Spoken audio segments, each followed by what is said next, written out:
Hey, this is Jeff Rose from GoodFinancialSense.com. Welcome to another one of my podcasts. Today I'm going to be talking a little bit about the tips or necessary steps to become an entrepreneur. All through my life, I don't know if I really consider myself to be an entrepreneur. It wasn't until 2007 that it kind of started. So, and why, as you notice, is I'm driving in my Tahoe, and my lovely wife is recording right now. Say hi, baby. Hi. The reason I'm actually even talking about being an entrepreneur is that we're actually in the car heading up to St. Louis, and I'm getting ready to meet David Siteman Garland, who has the website risetotop.com. He is an awesome video blogger, if you want to call him that. He's got some great shows. He's soon to be an author. Just has really inspired me, and obviously because we're in the car heading to St. Louis on a Wednesday, so I'm taking time off work, but I'm going up there to meet him and just kind of get inspired by him and some of the people that he's been inspired by. So here I am. I just kind of want to share, some of my tips and some of my experiences of being an entrepreneur, and hope that that you get something out of it. So the first tip that I'll share with you is that if you want to be an entrepreneur, you have to follow your passion. You have to find out what that is. And for me, I'm an investment guy. I've been a numbers guy for pretty much my whole life. So it was just natural for me to kind of fall into that spot. And like I said, I didn't really consider myself to be an entrepreneur. That was until 2007. And when I left my previous firm, and me and three others started Alliance Investments, and that was my first taste of being an entrepreneur.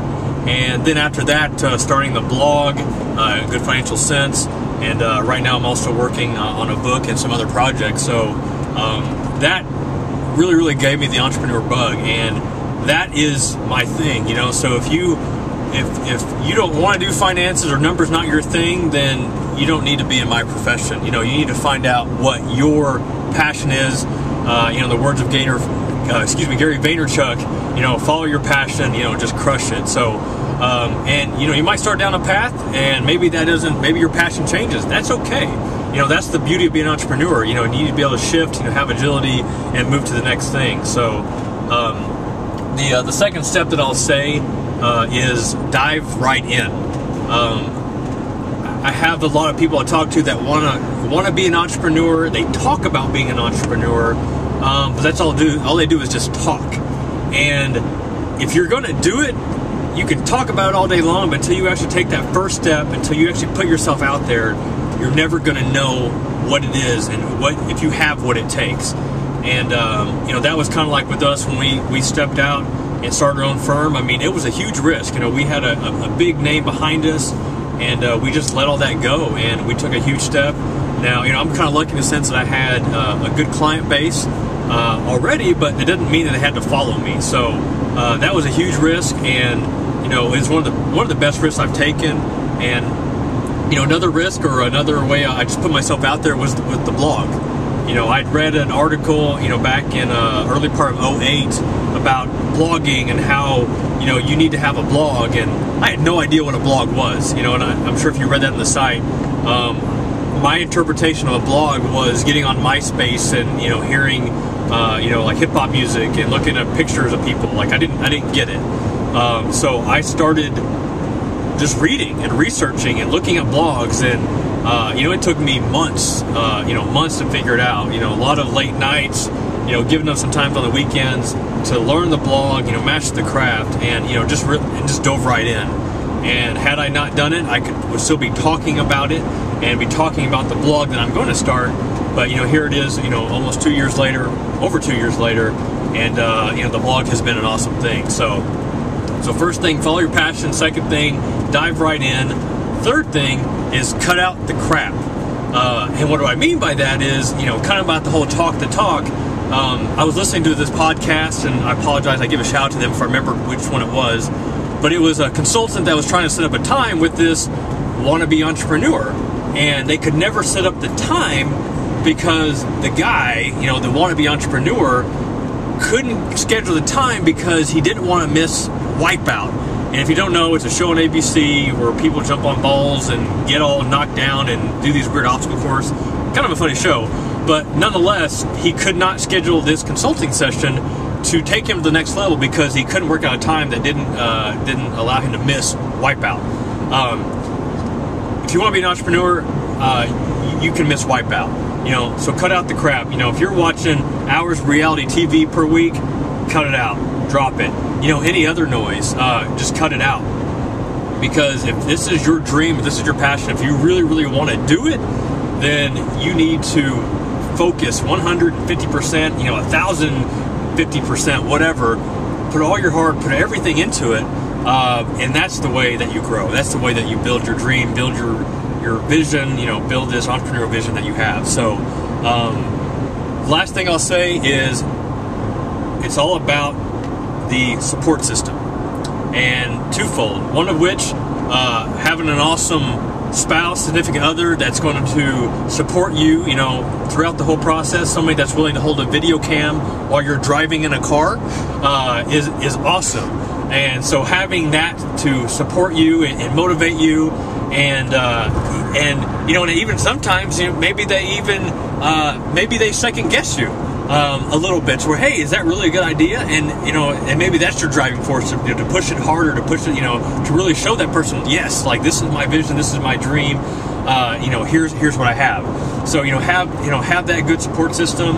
And the other thing is to surround yourself by people that have that similar drive, you know, that similar vision. And you know, if you have friends or acquaintances that just are always complaining about, you know, they just barely getting by, you know, they're having hard times making ends meet, but when they're not doing anything about it, you know, I mean, I'm not saying you got to cut them out, but I mean, just kind of reduce that time, because, you know, if you go out and you start showing them, hey, this is me, you're fired up, you're motivated, and you're doing all of this, I mean, eventually you hope that they'll, you know, it'll be contagious, you know, it'll be viral, and they'll get some of that.